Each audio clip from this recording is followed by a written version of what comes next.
Welcome to Rising Woman Leaders. I'm your host, Meredith Ram, and I believe the time has come for women to share their gifts, their voice, and their stories. I love seeing women spiritually and financially empowered, thriving in their life's work, and doing what they love every day.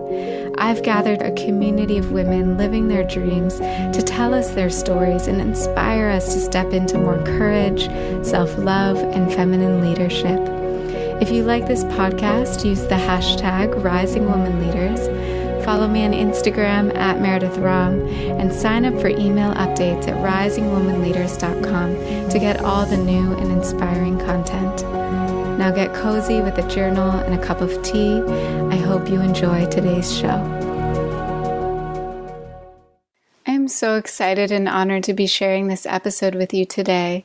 I met Mahita last December in 2017 when I was at Amma's ashram in India, one of the places I wrote about in my book, Just Be.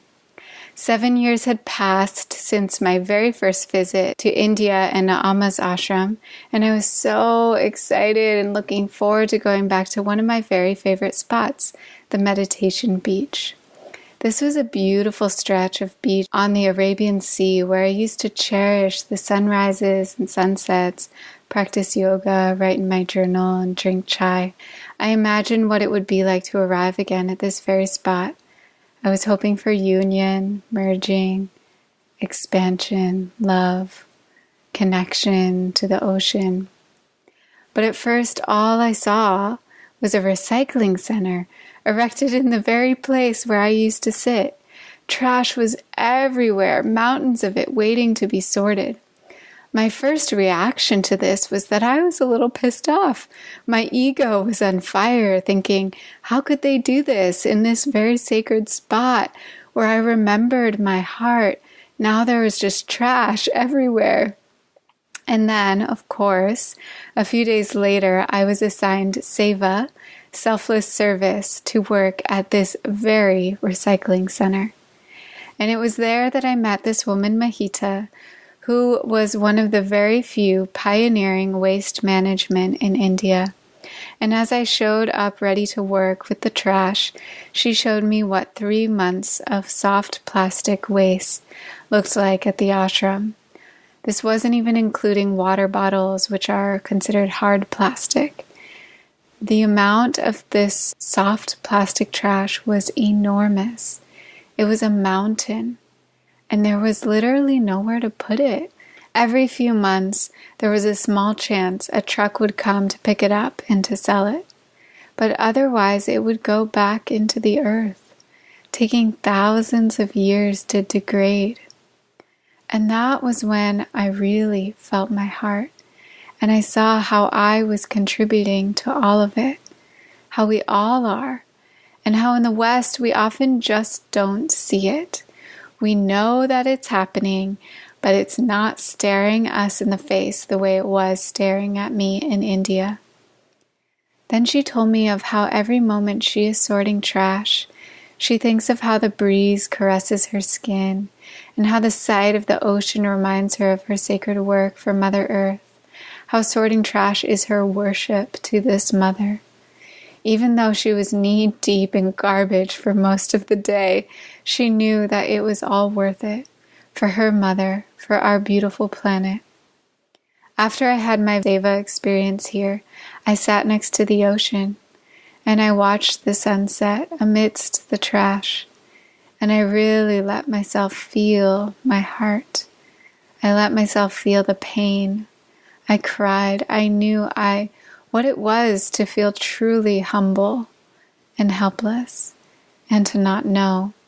And underneath all of that, I understood what it was to feel true devotion for this mother, for this planet, for the awakening of our souls. And this was true union, merging, the love, just what I was longing for. When I returned from India, I was lucky to sit down and talk with Mahita about her experience with creating the recycling center at Amma's.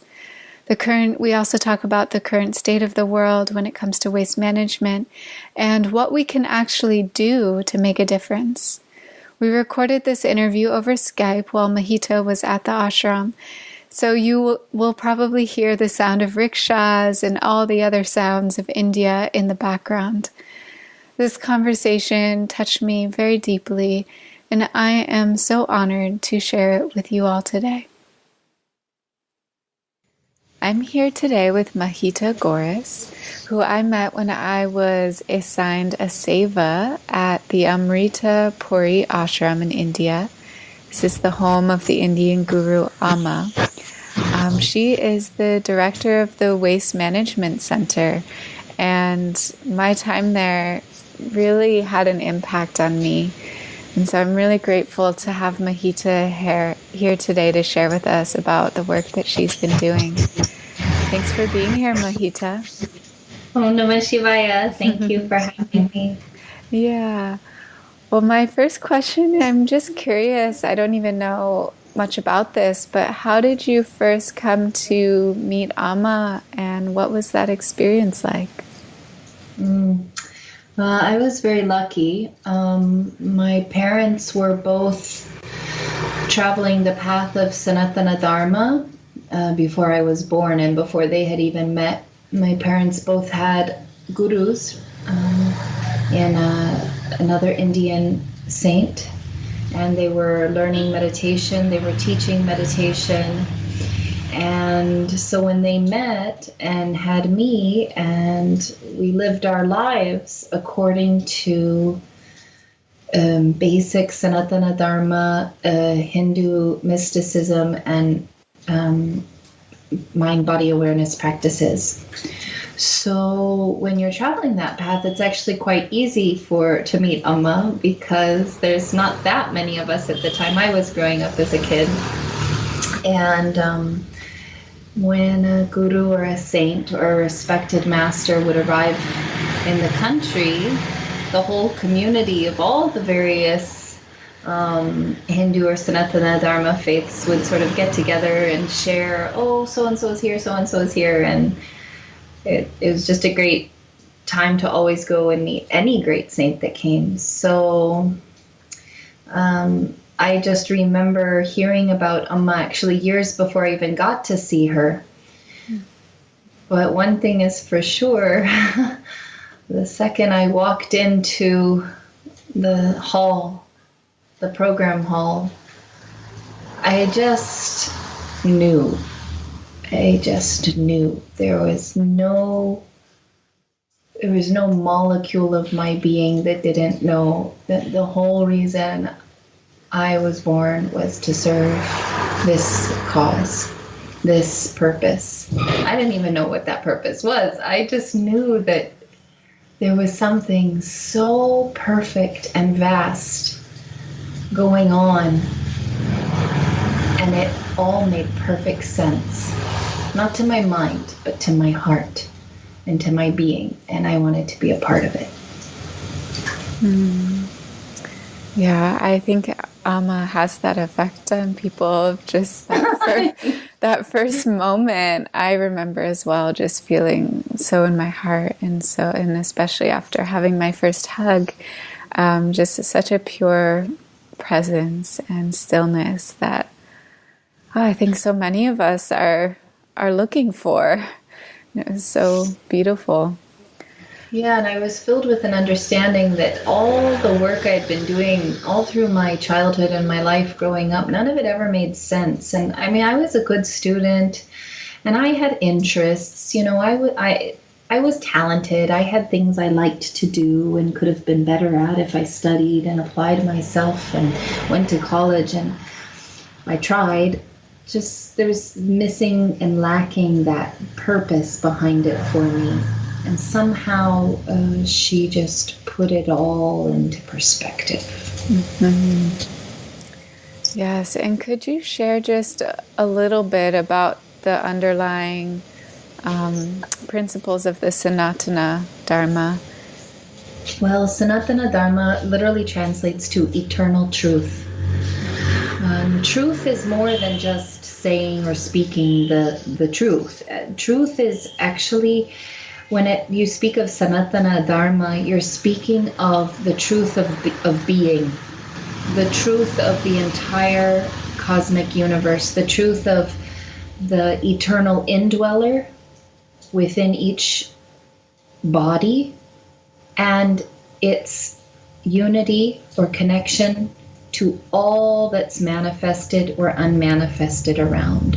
So Sanatana Dharma is really speaking of the eternal being, the eternal divine being that we're all a part of and that we're all learning to remember that we are.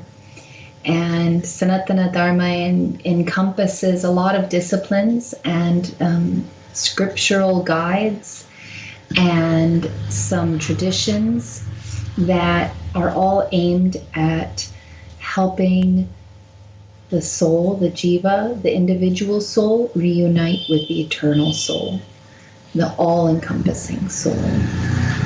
And masters or teachers are a very integral part of that because, as Amma says, just like you go to school and you learn math from a math teacher, someone who has learned the equations and charted out the graphs and the statistics, so too you learn spirituality and the path to the self by one who has traveled that path and sees all the pitfalls and can understand them and can guide you and can help keep you safe and clear on the path. So we're very lucky because gurus are quite common by name or text or claim in today's world. And Amma just happens to be a very authentic embodiment of Sanatana Dharma in a body totally at the service of anyone who longs to travel that path. Mm-hmm. And we're just so lucky to have her because she embraces everyone. She has no resume that anyone needs to fill out to apply for her unconditional love. She just sees instantly the glorious truth of who we are, and she just works her darndest to get us to see it too. And she just very patiently stands by us. Yeah. Yeah, and I would love to hear how the recycling center came to be and how you ended up in the role of pioneering it. So actually, years and years and years and years ago, the ashram didn't have anything really. I mean, the ashram was so poor. Most of the residents were just eating one meal a day, and they were living in totally a biodegradable lifestyle, actually. They were living in grass huts. You know, the clothes they wore literally fell off into threads before they got a new one. And, you know, waste wasn't ever a problem in the ashram until more and more visitors came, more and more residents came. And slowly, you know, waste began accumulating in the ashram in the form of like chappals, for instance, shoes. So it was Amma who was walking around the ashram and she saw trash starting to lie around the ashram. And she turned to someone and she said, you know what, we can sell these shoes. We should make sure that we collect them and we find somebody who will buy them for recycling. And that's really how it started. The problem was that nobody really knew what she was talking about because Amma was very ahead of her time. And it took a few years or more before people really understood what she was talking about. And, you know, more Westerners who had had some exposure to this kind of waste management infrastructure or just experience with that and the languaging of recycling, what's that, and composting, they made many attempts through the years to follow Amma's original instructions. But because the education gap and the experience gap was so vast between the Indian population and the Western population, it was a huge struggle to get any faith from many of the residents of the ashram to support the activities. And, you know, lo and behold, 20 years later, from Amma's original instruction, consciousness around the issue in this part of India had risen enough that the students of Amma's university were really aware and wanted to start some impactful work, and that gave more support And I just happened to be in the right place at the right time, being a bit of a hippie from Boulder, Colorado, and just adoring our mother, adoring her like worshipfully, our beautiful Earth Mother. I don't know, I just jumped in. I don't really know. I think I was just at the right place in the right time. I can say that when I first arrived in India 10 years ago, I was really shocked and disappointed at how dirty it was. And I was super sad because having grown up with the stories of Krishna playing with the cows and the beautiful grassy fields of Vrindavan, I was just shocked. I literally, one of my first days in India was watching a baby cow chomp on the grassy pasture filled with plastic. And that baby was eating the plastic, and I don't know what came over me. I just stopped in that moment, and I just spent the next hour or whatever picking up every single piece of plastic in that field. And the ecstasy and the satisfaction I felt after that hour was undescribable. I just felt so connected to the earth. You know, and I was an organic farmer. I never felt so connected to the earth as I did after cleaning that trash for an hour. I felt like I could hear the trees talking to me, and I felt like the cow was like, there was something very mystical about it, and I never have had an experience quite like that before, and it inspired me and rooted in me a knowing that the earth needed more than me to plant seedlings and, you know, spread manure. She had healing that needed doing, and I don't think of myself as a healer, but I just know I wanted to be a part of making her sickness go away.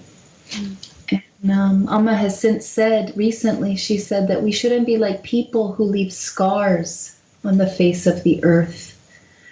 And she recently told me that when we do this work, that we are in fact removing the scars that have been left. And maybe I've gone around in circles. I've forgotten where I'm at, but it's fun to talk about, so it's easy to get off track. Yeah. Okay, so I guess when it started really getting organized and they needed somebody to take it on, they asked me, and I said yes. Yeah. And it's been a really fun 9 years ever since. Wow. And can you just explain a little bit about what is the current state of India and the trash system that it exists right now, which is, I know, not much, but... Right now, it's much better than when I arrived 10 years ago, because 10 years ago, there wasn't even an awareness of waste as an issue, and there was still so much ancient religious cultural dogma around the abhorrent communal contributions to waste, you know, like no one should touch the waste. No self-respecting person would go near it. And sweep it out the door and give it to your neighbor, but don't give it to yourself, and no responsibility, no awareness. I mean, actually, when I first came here, no one even knew the difference between paper and plastic. They were the same thing to the Indians. And today, we are very lucky to have a very, very honorable Prime Minister Modi, who is very dedicated to cleaning up India. He has another very spiritual connection to the mother, and he speaks of her often, the Mother Earth and the mother of the rivers and the mother of the trees. And he is working very sincerely to help raise the awareness of the people of India, his people, to participate in cleaning and restoring her beauty and purity. And because of that, a lot of cultural norms are being smashed, and we see a lot of changes in policy, and we see still not totally successful attempts at infrastructure waste management on a large scale. However, there are more and more and more small-scale decentralized waste management efforts being made, such as what we're doing in the ashram. And these are successful.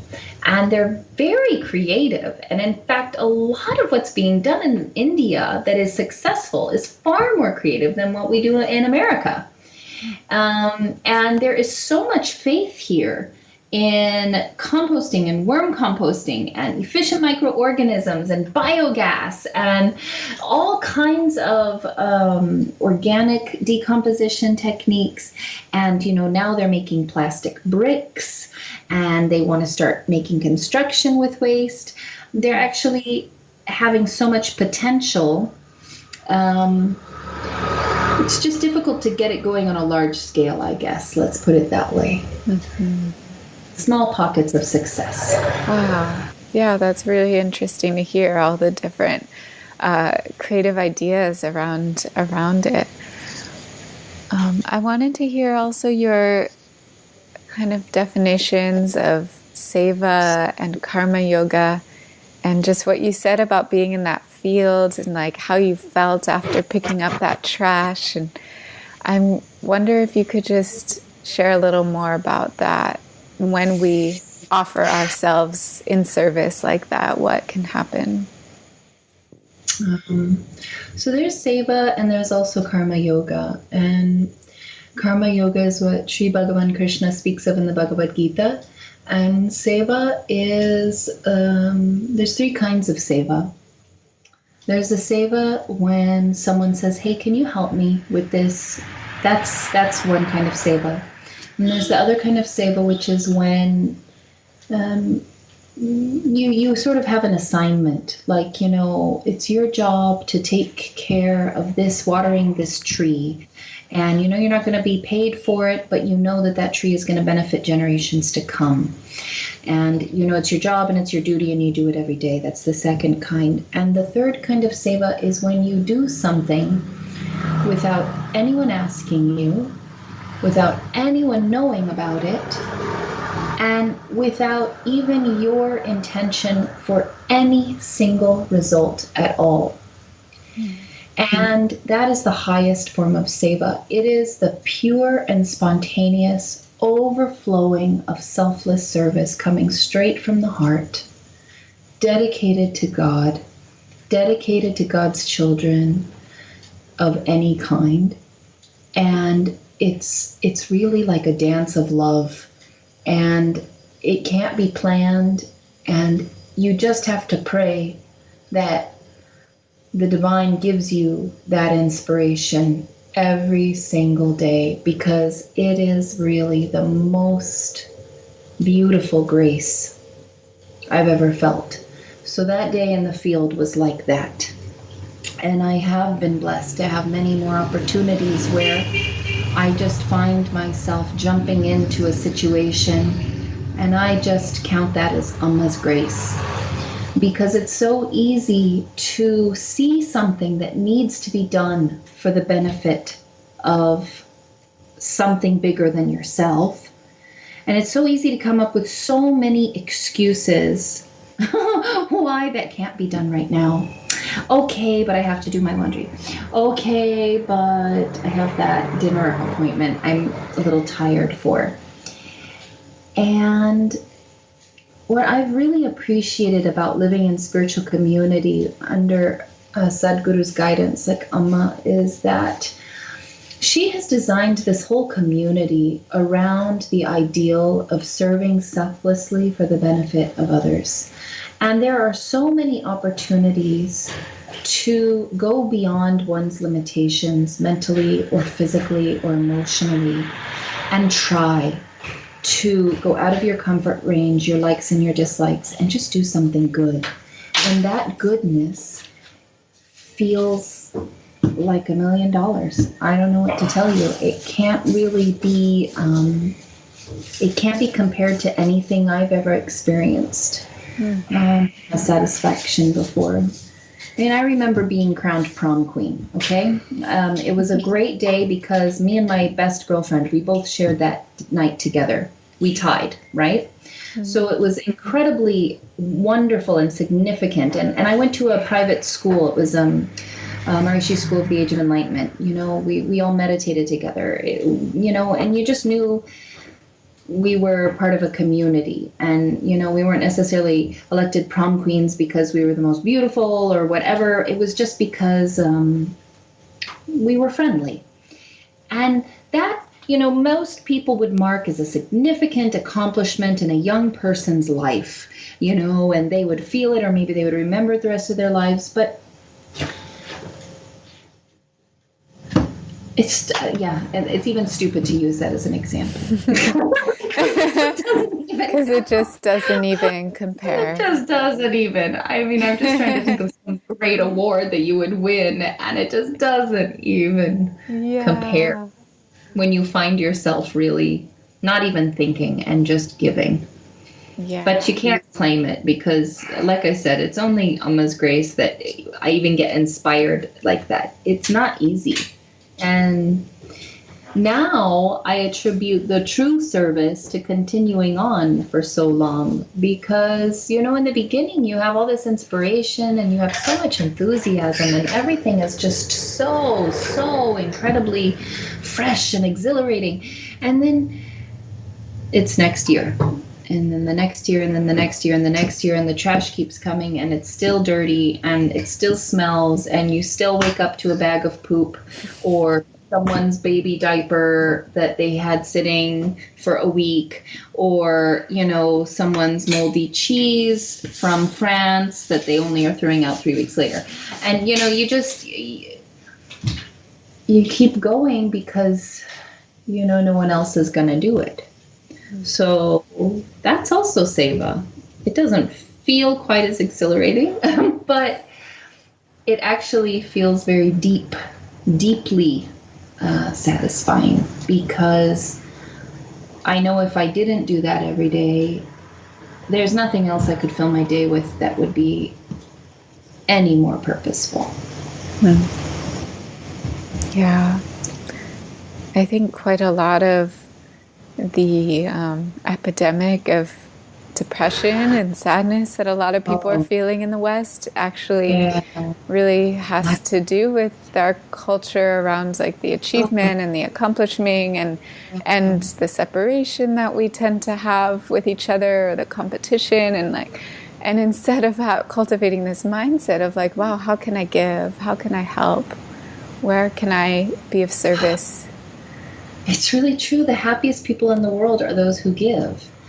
And, and you talked about separation, but it's not just separation from each other, but it is literally separation from our essence, which is like community and children of the earth and children of a great big mother consciousness. And I think now more than ever, when we give to the earth, we are fulfilling something that we are not exposed to a heck of a lot in our modern life. And I think we're just so surrounded by an artificial sense of reality that the shedding of that reality can very easily be done by stepping out of one's comfort zone into something selfless service, because it's really what is lacking in the world at large. And I think it's probably the most radical thing of our times. And I bet it's probably, you're totally right, Meredith, I bet it's the medicine that could cure a lot of the depression that we see going on. Mm-hmm. Especially if people could get out in nature at the same time, that would be really awesome. Yeah, so one thing I remember about being there that really impacted me was just around seeing the size and the enormity of trash. And you talked a bit about soft plastic when we were working there and helping out. And you showed us what 3 months of soft plastic looks like from the ashram. And it was that's plastic community too, right? Not even a consumer society. Yeah, so it was just enormous. It was like this big mountain that You should see it now. My God. That entire shed is filled to the brim now. Wow. Yeah. So tell us about what is soft plastic, how did it originate, and also like the soft plastic that you're accumulating, what can we even do with? Well, plastic is actually a result of war, because they were trying to come up with ways of using these like byproducts, petroleum byproducts, and they just found that it made a really good way to package food and stuffs for shipping to the people in the war, like food or clothing or whatever. And it was actually used as a war tool, so to speak. And that's how it originated. And then, they just had so much of this byproduct, and they just kept experimenting and finding better and better uses for it. And it just slowly sort of infiltrated our whole world until it's gotten to the point now where, they'll peel the orange for you in the supermarket and then wrap it in saran wrap because, nature's natural peel, it just isn't good enough. And the situation is that... I'm sure everyone's heard it. We are drowning in plastic. And one of the biggest problems is that no one sees it in the West, because the Western infrastructure of waste management is so good at just coming right to your door and picking it right up and sending it away before you even have time to think about the impact that your consumer choices are making. And you can say you recycle because it feels good to say that, but actually I don't think any of us really understand what that means when we live in America, the majority of us probably, because it's all done so much for us and away from our eyes. And the result of living in India and seeing that there is no one taking care of this issue for anybody. And there's no such place as a way for all this plastic waste to go to. And it just literally sits there, or it gets burned in huge, massive, horrible, toxic fires. And it's astounding. And you can think of it like, if one person a day only has one packaged plastic thing, there's still like 7 billion people on the planet. That's 7 billion packages a day. Where does it go? And the truth is that most of us are having like 10 or 20 packages of something a day. We're contacting billions per week plastic accumulation on the planet. And most of it is in the oceans. And it's really reaching critical levels. I think as a species, we have absolutely no right to be using anything disposable plastic. Our entire society really will have to change very soon. It's just inevitable.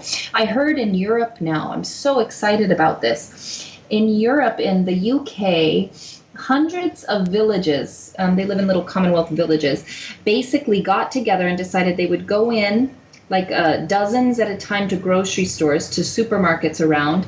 They go shopping, and when they get to the cashier counter, they unwrap all their food, leave all the plastic on the cashier counter, and then transfer all the food in the plastic into their brought from home glass jars and reusable Tupperwares and paper bags, etc. So the result is that the supermarkets at the end of the day were overflowing with the plastic packaging waste from the manufacturers, and that this message got out so strong that now, within just a week of that movement, the UK is seriously banning plastic. Wow. So, yeah, and it was because the consumers took it into their own hands. And it was like this, they just walked down the street. They're like, hey, Joe, let's do this thing. Okay, let's do it, Mary. When are we going to do it? Friday. Okay, you tell Bob and Sally. Okay. And then they just got the whole big darn town to do it. And look at what they've accomplished. I mean, that's really what it's going to take, is people choosing to be aware and then act on that awareness. And I think one thing that we as Westerners have a really easy time doing is being too fashionable with our ecological moods. We tend to enjoy the fashion of being ecological or the enhancement of our social status due to our ecological knowledge or efforts. And I don't think, I think we could go deeper into making more impactful lifestyle choices, because it's really the Western world that is responsible for manufacturing and consuming the mass of what's out there. Yes. Most of these people in the developing countries, it's not really their choice. I mean, when I moved here 10 years ago, there wasn't even a quarter of as much plastic as there is here today. And they're just rapidly trying to copy the Western culture. So I feel just like that. I always tell my students that, if they were to see a Western country up close, they would see how fashionable it is to be ecologically conscious. But I still think that, we need to take more drastic steps as a whole, as huge amounts of consumers, which I think is happening. I haven't been to the West in a long time, to be truthful. Yes. I remember you saying that when more Westerners started coming to the ashram, it was like night and day, that the amount of plastic that started being bought and sold and used at the ashram was just huge. And not just that, unused products. We have tremendous amounts of not just expensive, but incredibly good, usable cosmetics, clothing, household goods. The way that people will buy something and throw it away because it doesn't meet their convenience, or it's not just the exact thing they wanted, or maybe they didn't like the smell of the hand cream. And it's just, all that stuff has to go somewhere, and so we spend hours a day emptying unfinished toothpaste tubes, unfinished lotion, sunscreen lotion, unfinished tubes of medicine, emptying out the rest of the pills, the Ayurveda, the this, the that, the pharmaceuticals that never get finished. It's an entire department in our facility now. Wow. And it's that is really massive, because it shows me that people are not making conscious purchases. Mm-hmm. They're not present when they're purchasing. They're in some other universe. Because if we were really conscious, I think we would, and we had more care also for maybe the cost, or if we really understood that it doesn't just, snap our fingers and disappear in an instant, I think people would think twice when they realize that all that sunscreen has nowhere else to go. And there's, probably no one else is going to want it if they don't want it either.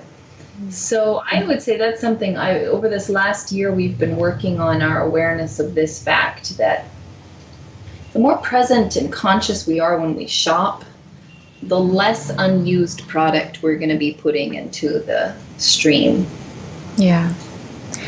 Yeah. And I also just want to make a point about, so when plastic goes back to the earth, it gets buried or whatever happens with it, it takes, thousands of years to degrade? Do you know? Yeah, and I don't even like to use this analogy of degrade, because it kind of makes it sound like it just does go away eventually, even if it's 1,000 years from now. Because the fact is that it just basically becomes smaller, more accessible to biology molecules of poison. Mm.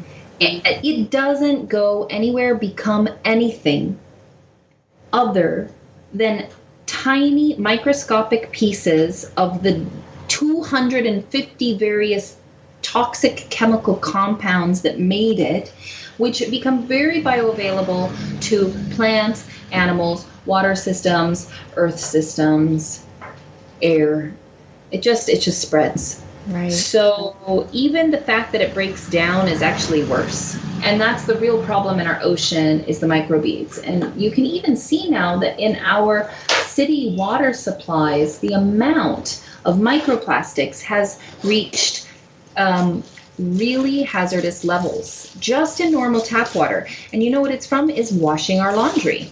Because our clothes are mostly made of microfibers now.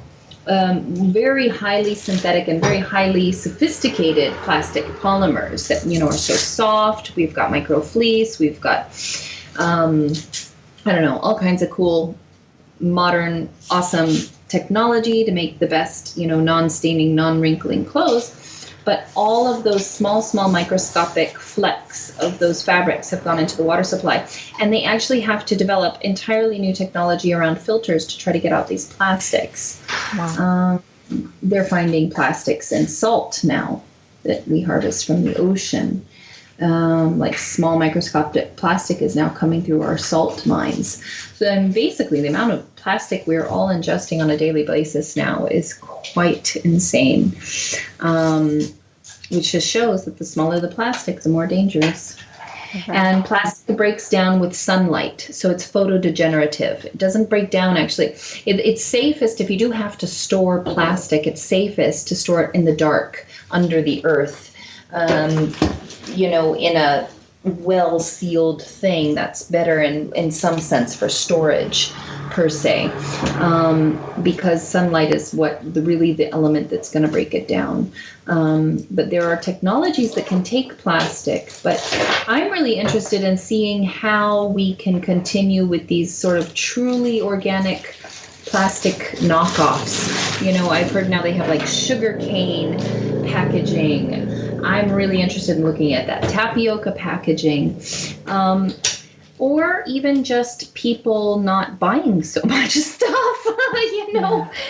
That's been really good living in an ashram. You don't really need so much stuff, and I'm so grateful I figured that out. Yes. And so all of these concerns with the plastic, and not to mention just how all of our food that we have, that we buy these days in plastic, you mentioned that we don't really know what the effects on our health are yet. It's new enough that it's only how long since plastic has even existed? 30, I don't know how many years. Society, 30 to 40 years. Yeah. Only.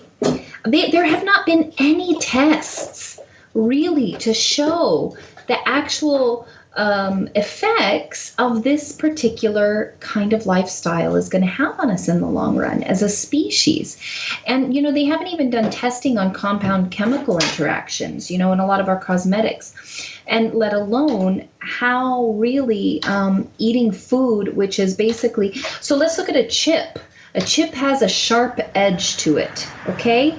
May not seem like a dangerous weapon, but when you're looking at something as flimsy as aluminized soft plastic, and so it's a polypropylene plastic, and it's very fragile, and it's a very low quality, and it's usually what most chips are packaged in. And so you take a chip, and it's like, jostling around in the bag. Those edges are sharp enough to start, just subtly scraping off little micro pieces of your plastic if you're getting it in your food, or if your food in its plastic is exposed to heat. Once that heat hits not a very high temperature, plastic does start off-gassing.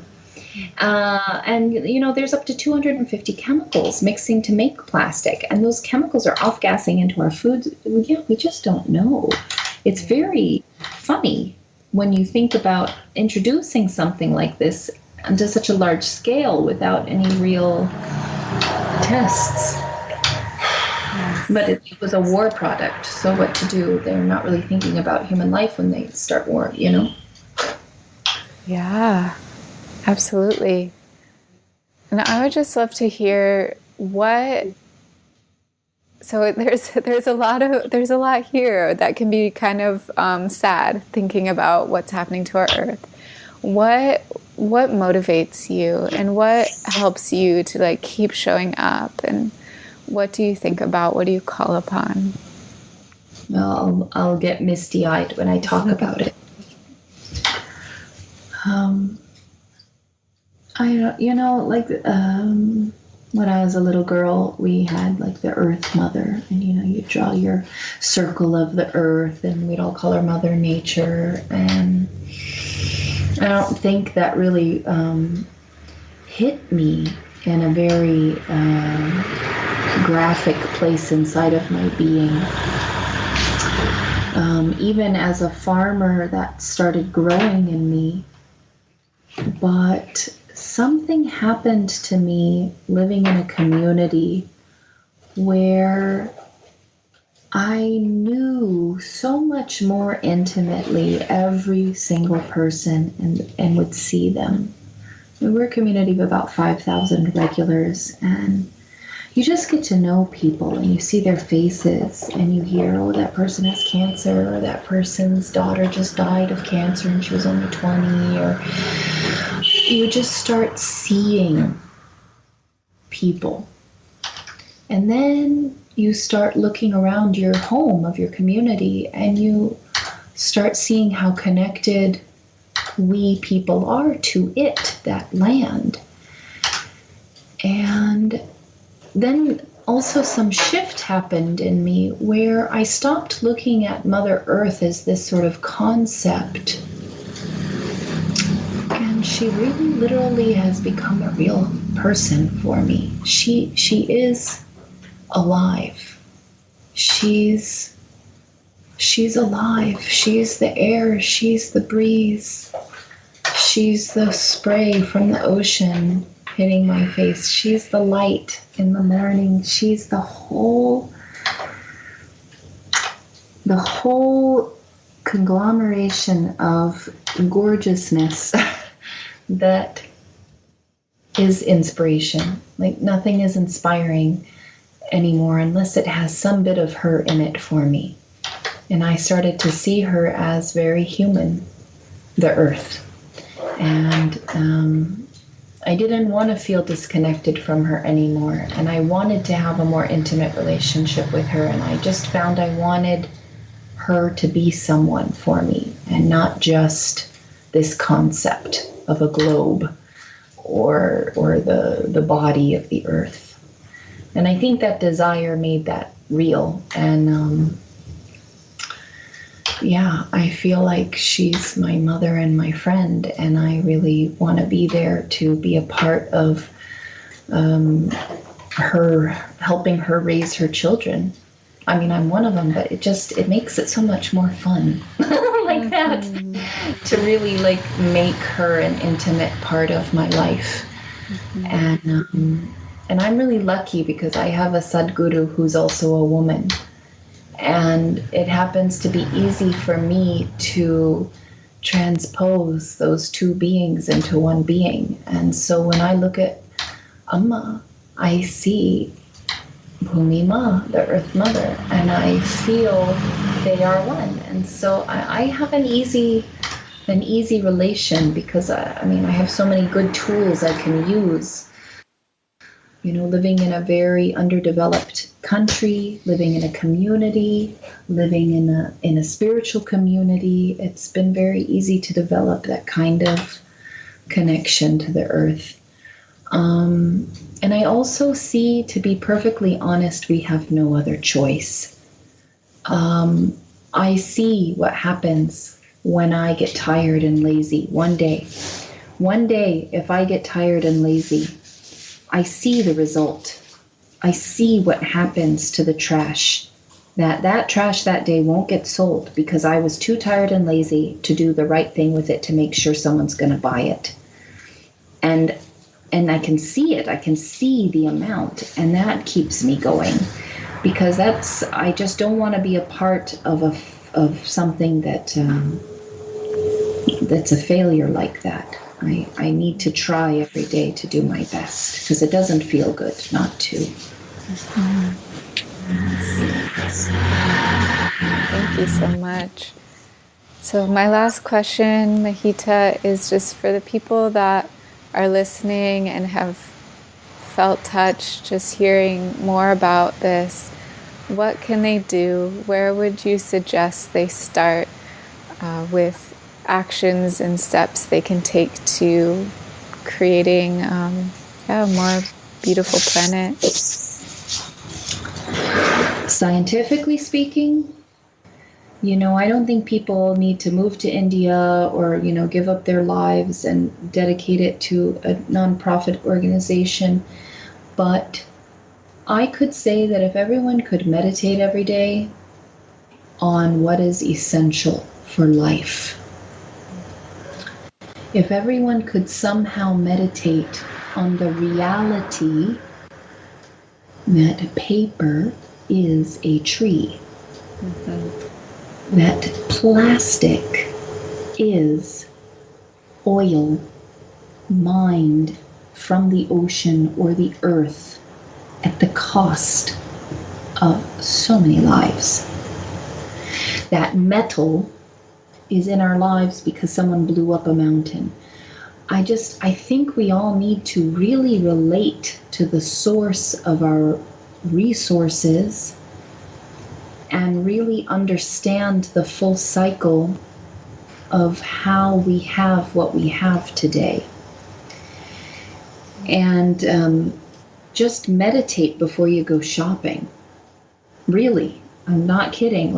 And chant your mantra if you have one while you're shopping, and try to keep some mantras going in your ears so you don't hear the whatever subliminal programming that they might be feeding you through the intercom. I don't know if that's even real. I heard that once and I thought it might be true because you kind of go to the zone when you go shopping and you find yourself full with this cart full of stuff you didn't really go in for. And I think that's probably for Westerners the most effective way to serve the waste is to stop generating it and dedicate yourself as much as possible to bulk reuse items and be a part of this new revolution of consumers responsibly refusing pathetic packaging. I just made that up now. I kind of like that. Pathetic packaging. And if it helps, this is good for some people. Look at children. Really, really, really look at children. And remember yourself as a child. And then imagine if you came home from school after one of those hot, long days where you're bullied all day and your mom didn't have anything to offer you. No snack, no water. Or it was rationed. I don't know. I think children are very inspiring because it's really for them, actually, that we need to care. I mean, probably by the time we're older, I don't know how old you are, Meredith. I'm about 40 now. Probably by the time I'm 80, it's, whatever. I mean, hopefully I won't mind so much. But I think the children are really in for a challenge. And I think that we can also meditate on compassion for the next generation, or we need to. And I think also we shouldn't be too aggressive or hateful towards people who don't catch on. But there's something to be said for speaking truthfully, with intelligence, and showing up with some really hardcore logic, and not being afraid to be different and say different things. And supporting people who want to do good and sticking together and forming communities and forming groups that take action, because group consciousness is the most powerful force of change in the world. Group consciousness, group prayer, group intention, group service. That really makes an impact in a way that individuals definitely make an impact, but group makes an impact in a far more impactful way. Yes, that reminds me of our whole yoga group coming and doing something that I think you said would have taken weeks, just piling the trash together and working together. And I mean, I can describe it for the listeners is that, the plastic had been sitting there for months and months, and it was just, it was in bags, but it was stinking. Some of the bags were torn. Animals had come and done their defecation thing on some of the waste. The waste had been spread by the wind and the rain. And so basically our storage compartment was a total mess, a stinking mess. Biting red ants had come and invaded and nested in it. So if you stepped in the wrong place, your whole leg would be covered in these biting fire ants. And we are a team of 3 volunteers. Mm-hmm. And moving 5,000 bag plastic is not what it doesn't. It would have taken us a really long time psychologically also. Mm-hmm. Psychologically, even beginning the project was impossible on top of the daily work. But when your group came in and you were just there, you were like, okay, we'll give you an hour or two. I mean, it seemed like in the snap of a finger, the entire pile was rebagged, sewn, restacked, or cleaned. We sang, we had a good time, everyone was smiling. A really huge reinvestment of my faith in Saiva. Yes. Oh, well, I'm so grateful that we got to have this time together, Mahita, and thank you for taking the time out of your day to have this conversation. And I'm so glad all the way in India that we were able to connect again. And I just want to close this call today and this time with just bringing our awareness back to our breath and to our body, into this moment, and for all the people listening to just take whatever stayed with them, whatever gem they want to take with them out into their life, into their world, to just bring that right into their heart. To know that even just showing up to listen to this conversation is just a huge step forward in the evolution of our consciousness and our world. So with that, I bow with so much gratitude. Thank you, Mahita, and thank you, everyone listening. Namaste. Thanks so much for taking the time to listen to our show today. We would love to hear what you think. Take a moment to hop on over to iTunes and leave us a review. We'd be so grateful to receive it.